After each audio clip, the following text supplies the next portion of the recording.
नमस्कार विद्यार्थी मित्र हो.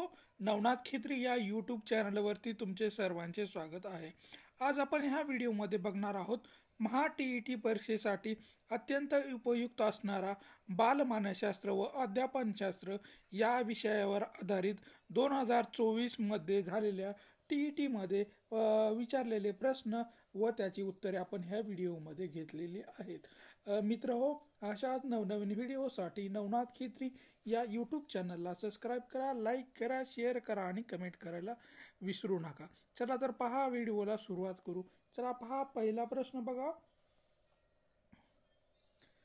समशिष्टवादी संप्रदायाने अवबोधनाच्या क्षेत्रात विशेष कार्य केलेलं आहे. पुढीलपैकी कोणते विधान या संप्रदायाचे वैशिष्ट्य नाहीत? समशिष्टवादी संप्रदायाने अवबोधनाच्या क्षेत्रात विशेष कार्य केले आहे. पुढीलपैकी कोणते विधान या संप्रदायाचे वैशिष्ट्य नाहीये? तर याचं योग्य उत्तर आहे नंबर 4.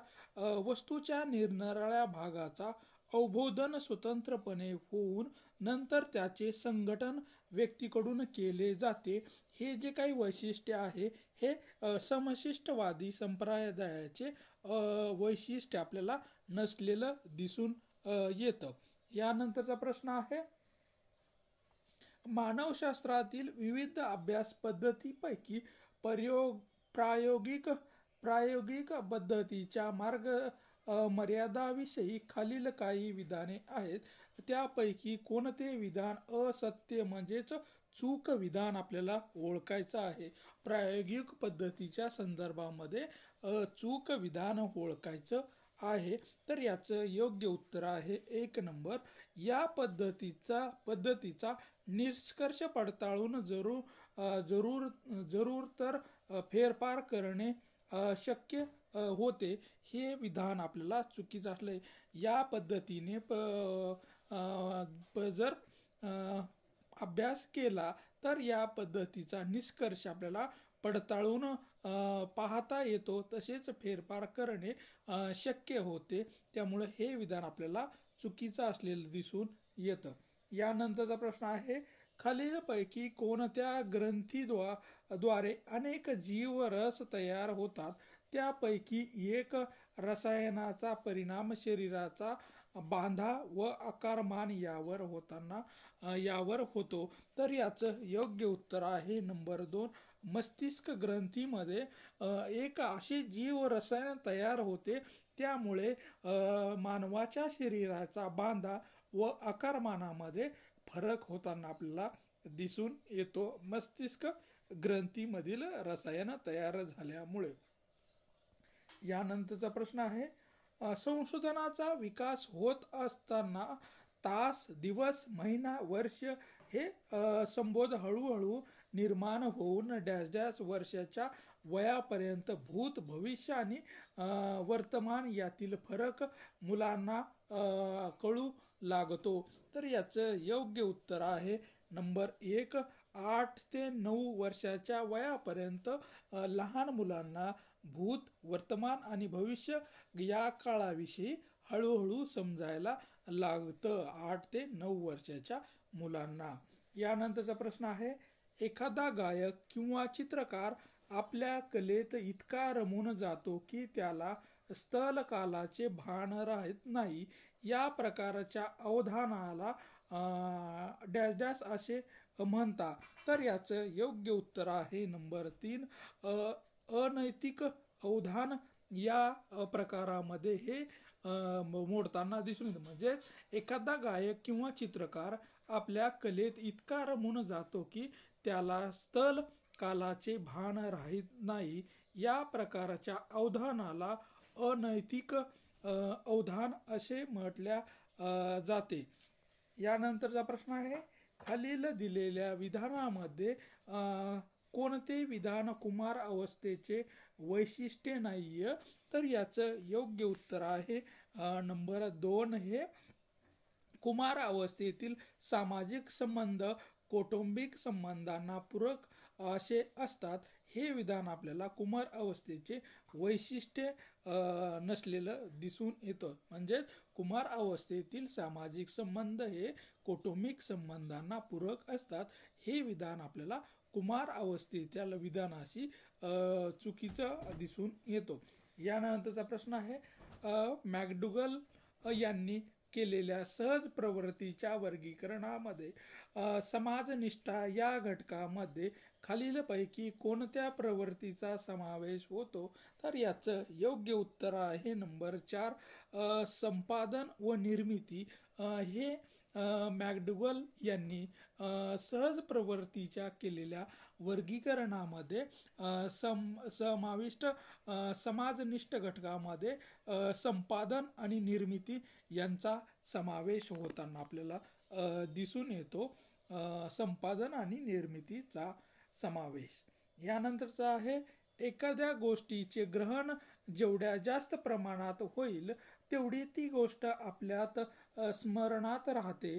ग्रहण हे एक अध्ययन कोणत्या पद्धतीने केले यावर अवलंबून असते.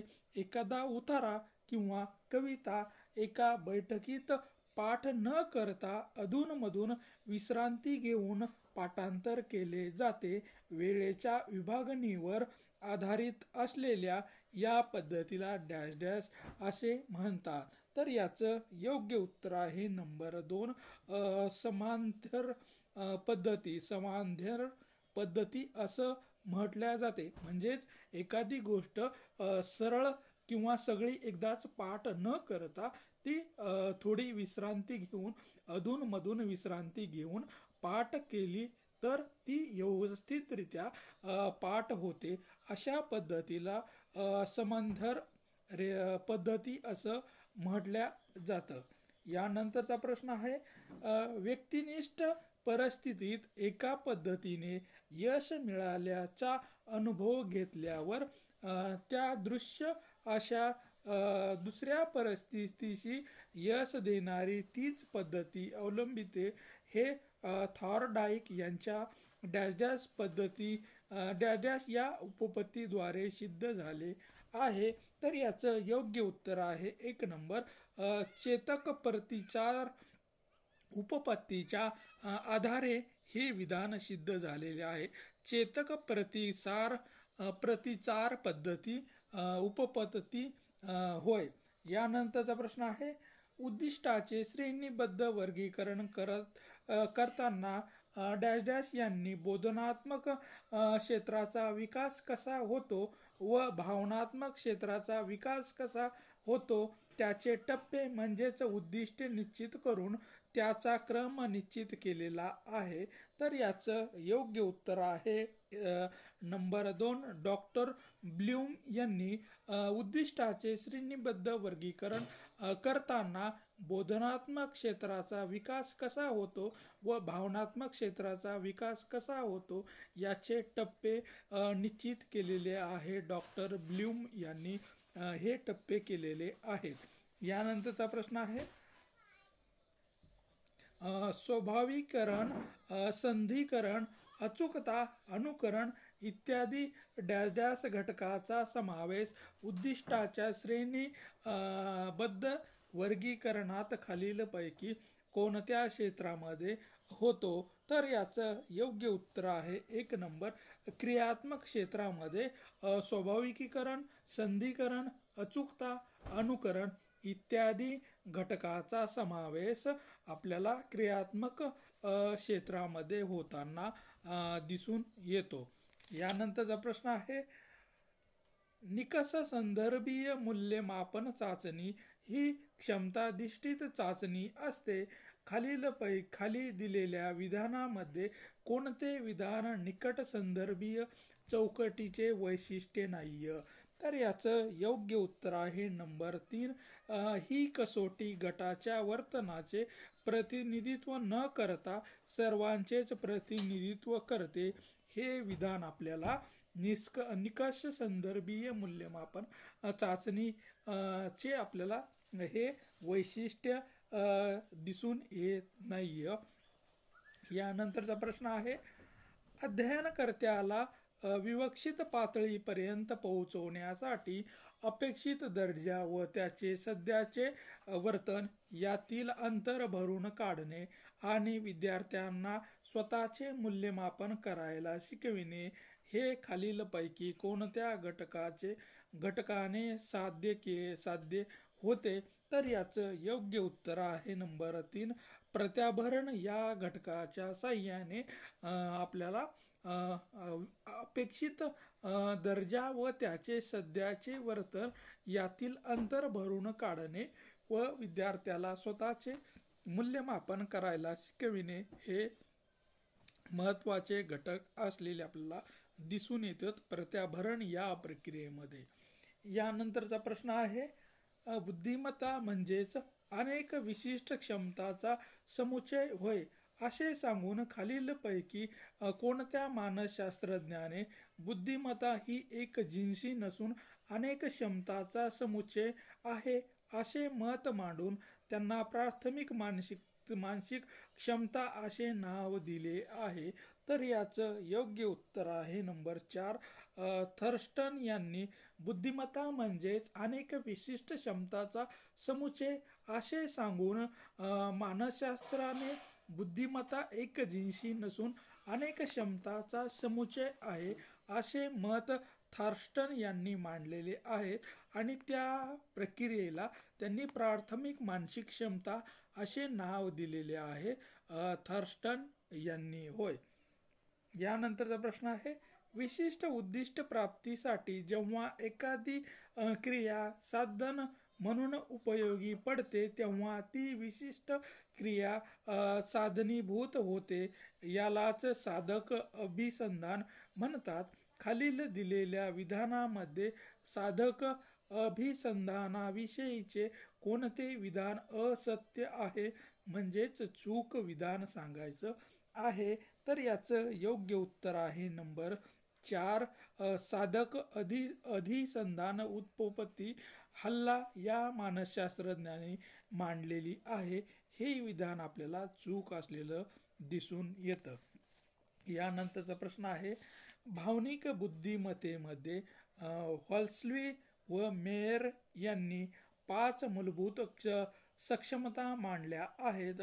खालीलपैकी आत्मनियमनामध्ये कोणती सक्षमता येत नाहीये? तर याचं योग्य उत्तर आहे 1 नंबर, भावनाची जाणीव असणे ही आत्मनियमनामध्ये क्षमता येत नाहीये, भावनाची जाणीव असणे होय. यानंतरचा प्रश्न आहे, व्यापक स्वरूपाची माहिती अर्थपूर्णरित्या व परिणामकारक रीतीने विद्यार्थ्यापर्यंत संक्रमित करण्यासाठी तसेच विषय वस्तू शिकविण्यासाठी शिक्षक खालीलपैकी कोणत्या अध्यापन प्रतिमाचा वापर करतील? तर याचं योग्य उत्तर आहे 2 नंबर, अग्रस्त संघटन प्रतिमान याचा वापर करून शिक्षक विद्यार्थ्यांपर्यंत अर्थपूर्ण व परिणामकारकरित्या माहिती पाठविण्याचं काम करत असतात. अग्रगत संघटन प्रतिमान पद्धतीचा वापर होय. यानंतरचा प्रश्न आहे, अंध विद्यार्थ्यांना अध्यापन करताना शिक्षकाने काही तत्वाचा अवलंब करणे आवश्यक आहे. या विद्यार्थ्यांना शिकवित असताना शिक्षक प्रत्यक्ष वस्तू हाताळायला, स्पर्श अनुभवायला देतात. तसेच परिचित असलेल्या वस्तूच्या संदर्भामध्ये उदाहरणे देतात. यामधून कोणते तत्व साध्य होते? तर याचं योग्य उत्तर आहे नंबर 2, मूर्तता हे तत्व यामधून साध्य होताना आपल्याला दिसून येते. मूर्तता हे तत्व होय.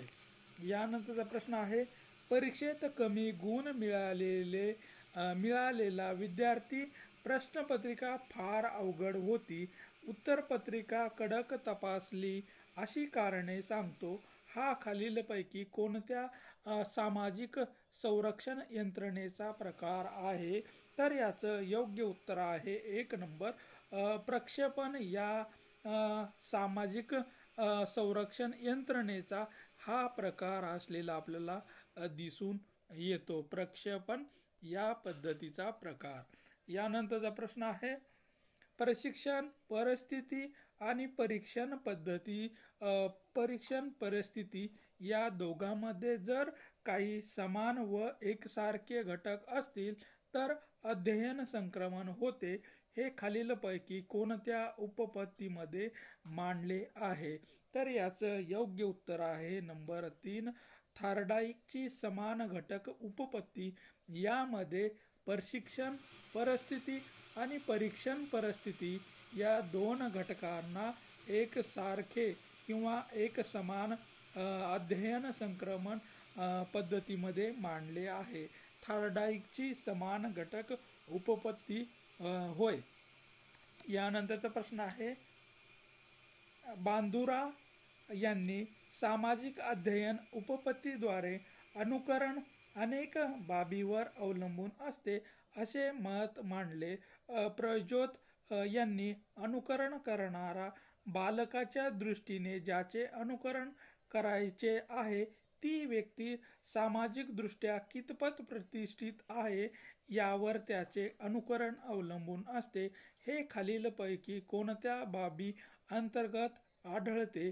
तर याचं योग्य उत्तर आहे 1 नंबर, आदर्शाची चेतकीय गुणवत्ता या घटकाच्या अंतर्गत हे वरील अनुकरण आपल्याला आढळताना दिसून येतं. यानंतरचा प्रश्न आहे, स्वतंत्र विचारशक्ती विद्यार्थ्यांमध्ये परस्पर विचारविनिमय, चर्चा करण्याची पात्रता, सहकार्य, परमसहिष्णुता इत्यादी सामाजिक विकास करणारी डॅश डॅश ही अध्यापन पद्धती होय. तर याचं योग्य उत्तर आहे 1 नंबर, चर्चा ही अध्यापन पद्धती होय. म्हणजेच स्वतंत्र विचारशक्ती विद्यार्थ्यांमध्ये परस्पर विचारविनिमय, चर्चा करण्याची पात्रता, सहकार्य, परमसहिष्णुता इत्यादी सामाजिक विकासाची चर्चा ही अध्यापन पद्धती होय. यानंतरचा प्रश्न आहे, प्रभुत्व पाठ्यशाळा पद्धती मांडताना अमेरिकन शिक्षणतज्ज्ञ डॅश डॅश यांनी कोणत्याही गोष्टीचे ज्ञान संपादन करणे म्हणजेच त्या गोष्टीविषयी अर्थपूर्ण जाणीव मनात निर्माण होणे, त्याविषयी अंतर्दृष्टीचा विकास होणे व परिणामी त्या गोष्टीकडे पाहण्याचा आपला दृष्टिकोन बदलणे असे प्रतिपादन केलेले आहे. तर याचं योग्य उत्तर आहे 1 नंबर, मॉरिसन यांनी कोणत्याही गोष्टीचे ज्ञान संपादन करणे म्हणजेच त्या गोष्टीविषयी अर्थपूर्ण जाणीव मनात निर्माण करणे, त्याविषयी अर्थदृष्टीचा विकास होणे व परिणाम त्या गोष्टीकडे पाहण्याचा दृष्टिकोन बदलणे असे प्रतिपादन मॉरिस यांनी केलेले आहे. यानंतरचा प्रश्न आहे, पियाजे यांनी मांडलेल्या मुलाच्या बोधनात्मक विकासाच्या सिद्धांतामध्ये त्याने 4 टप्पे सांगितले आहेत. त्या टप्प्यातील मृत क्रियाकाळ अवस्था, ज्याला मृततर्कावस्था असेही म्हणतात, ती विकासात्मक साधारणपणे डॅश डॅश वर्ष वयापर्यंत असते. तर याचं योग्य उत्तर आहे नंबर 3, 7 ते 11 या वयापर्यंत ही अवस्था आपल्याला असताना दिसून येते.